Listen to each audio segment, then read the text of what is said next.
Bismillahirrahmanirrahim. Assalamualaikum warahmatullahi wabarakatuh. Perkenalkan, nama saya Fadilah. Saya dari Universitas Islam Aji Muhammad Idris Samarinda, Prodi Hukum Tata Negara. Video ini bertujuan untuk memenuhi tugas ujian tengah semester mata kuliah Hukum Internasional dengan dosen pengampu Dr. Hajah Siti Aisyah SPD SHMMMH. Saya menjelaskan tentang penyelesaian sengketa internasional. Yang pertama itu ada definisi dan konsep dasarnya. Penyelesaian sengketa internasional merujuk pada proses dan metode yang digunakan untuk menyelesaikan perselisihan antara subjek hukum internasional, terutama negara-negara. Tujuannya adalah untuk mencapai resolusi tanpa menggunakan kekerasan dan menjaga perdamaian serta keamanan internasional. Sumber hukumnya, penyelesaian sengketa internasional didasarkan pada beberapa sumber hukum utama. Yang pertama ada Piagam PBB. Yang kedua ada Statuta Mahkamah Internasional. Yang ketiga ada Konvensi Den Haag 1999 dan 1907. Perjanjian dan konvensi internasional lainnya. Yang ketiga, yang selanjutnya ada jenis-jenis penyelesaian sengketa. Yang pertama ada cara damai.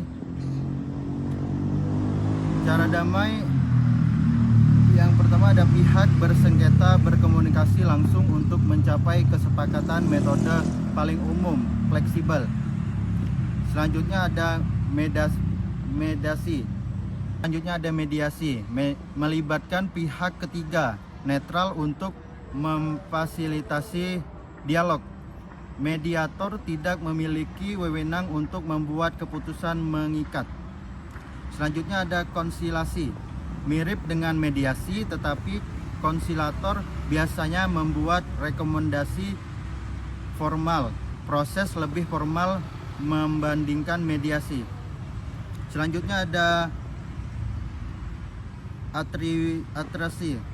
Pihak yang bersengketa setuju untuk terikat. Selanjutnya ada arbitrase. Pihak yang bersengketa setuju untuk terkait oleh keputusan arbiter. Proses lebih fleksibel dibanding pengadilan formal. Yang selanjutnya ada penyelesaian yudisial.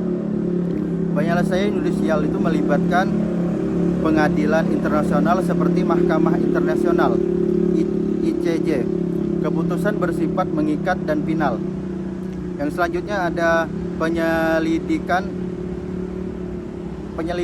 pembentukan komisi untuk menyelidiki fakta-fakta sengketa, bertujuan untuk memperjelas situasi dan memfasilitasi resolusi. Selanjutnya ada jasa-jasa baik. Pihak ketiga membantu memulai atau melanjutkan negosiasi, tidak terlibat langsung dalam substansi negosiasi. Cara kekerasan, retorsi, tindakan balasan yang tidak melanggar hukum internasional. Contoh, memutuskan hubungan diplomatik. Selanjutnya ada cara kekerasan. Yang pertama ada retorsi, tindakan balasan yang tidak melanggar hukum internasional. Contoh, pemutusan hubungan diplomatik. Yang selanjutnya ada reprisal, tindakan balasan yang biasanya ilegal tetapi dibenarkan sebagai respon terhadap tindakan ilegal sebelumnya. Harus proporsional dengan pelanggaran awal. Ada embargo, yaitu pembatasan perdagangan atau ekonomi terhadap negara target. Selanjutnya ada blokade damai. Penggunaan kekuatan untuk mencegah akses ke wilayah tertentu. Harus diotoritasi oleh Dewan Keamanan PBB. Yang terakhir ada intervensi. campuran tangan dalam urusan internasional negara lain. Umumnya dilarang kecuali di otoritas oleh PBB. Kemudian ada prinsip-prinsip penting. Yang pertama ada kedaulatan negara. Negara memiliki hak untuk menentukan nasibnya sendiri. Penyelesaian sengketa harus menghormati kedaulatan negara tersebut. Selanjutnya ada non-intervensi. Negara tidak boleh campur tangan dalam urusan internasional negara lain. Penyelesaian damai, kewajiban untuk menyelesaikan sengketa secara damai pada pasal 2 ayat 3 Piagam PBB. Selanjutnya, kebebasan memilih cara penyelesaian. Negara bebas memilih metode penyelesaian sengketa. Yang terakhir ada kewajiban untuk menyelesaikan sengketa. Negara memiliki kewajiban untuk menyelesaikan sengketa. Selanjutnya tentang dan isu kontemporer. Yang pertama, penegakan keputusan.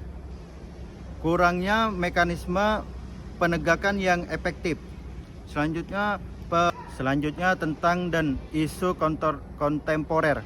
Yang pertama, penegakan keputusan. Kurangnya mekanisme penegakan yang efektif. Selanjutnya, politisasi proses. Sengketa internasional sering dipengaruhi oleh pertimbangan politik. Selanjutnya, kompletisasi sengketa modern. Sengketa semakin melibatkan aktor non-negara dan isu-isu lintas batas. Sekian yang dapat saya sampaikan dari video tersebut, kurang dan lebihnya saya mohon maaf. Saya akhiri. Wassalamualaikum warahmatullahi wabarakatuh.